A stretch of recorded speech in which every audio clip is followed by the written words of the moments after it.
मैं भगत सिंह। जन्म 28 सितंबर 1907, मृत्यु 23 मार्च 1931।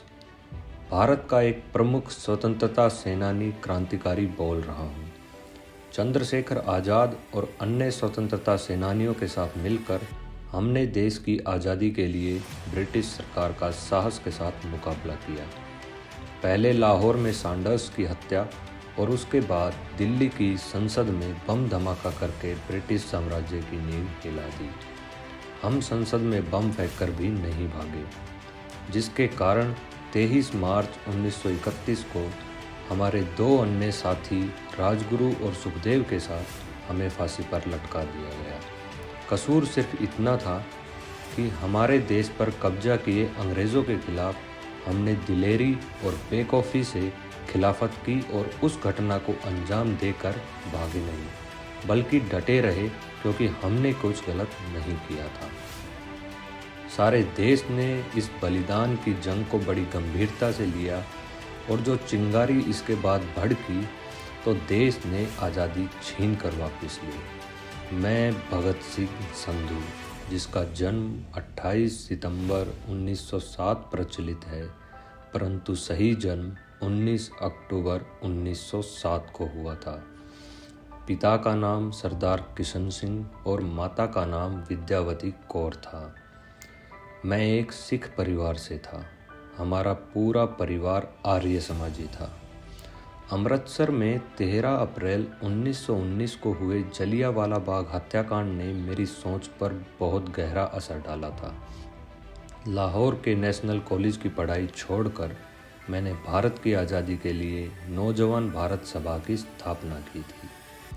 काकोरी हत्याकांड में राम प्रसाद बिस्मिल सहित 4 क्रांतिकारियों को फांसी व अन्य 16 को कारावास की सज़ा से मुझे इतनी बेचैनी हुई कि मैंने पंडित चंद्रशेखर आज़ाद के साथ उनकी पार्टी हिंदुस्तान रिपब्लिकन एसोसिएशन से जुड़ गया। मेरे इस संगठन का उद्देश्य सेवा, त्याग और पीड़ा झेल सकने वाले नौजवानों को तैयार करना था। मैंने राजगुरु के साथ मिलकर 17 दिसंबर 1928 को लाहौर में अंग्रेज़ अधिकारी सैंडर्स को मारा था।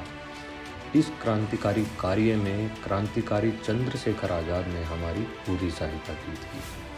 क्रांतिकारी बटुकेश्वर दत्त के साथ मिलकर हमने संसद में 8 अप्रैल 1929 को अंग्रेज़ सरकार को जगाने के लिए बम और पर्चे फेंके थे। बम फेंकने के बाद वहीं पर हम दोनों ने गिरफ्तारी भी दी। उस समय मेरी उम्र 12 वर्ष थी जब जलियांवाला बाग हत्याकांड हुआ। हम स्कूल से 12 मील पैदल चलकर वहां जलियांवाला बाग पहुंचे थे। गांधी जी का असहयोग आंदोलन छिड़ने के बाद मैं गांधी जी के अहिंसक और क्रांतिकारियों के हिंसक आंदोलनों में से अपने लिए रास्ता चुनने लगा। गांधी जी के असहयोग आंदोलन को रद्द कर देने से मुझे थोड़ा रोष उत्पन्न हुआ, पर पूरे राष्ट्र की तरह मैं भी गांधी जी का सम्मान करता था, तो मैंने गांधी जी की अहिंसा के मार्ग को छोड़कर देश के लिए हिंसा का मार्ग अपनाना उचित समझा। मैंने जुलूसों में भाग लेना शुरू किया और कई क्रांतिकारी दलों के साथ मिलकर काम किया। उनका सदस्य बनकर मैंने काम किया। हमारे दल के प्रमुख क्रांतिकारियों में चंद्रशेखर आज़ाद, सुखदेव, राजगुरु आदि थे। मैं भगत सिंह बोल रहा हूँ। इनकलाब जिंदाबाद।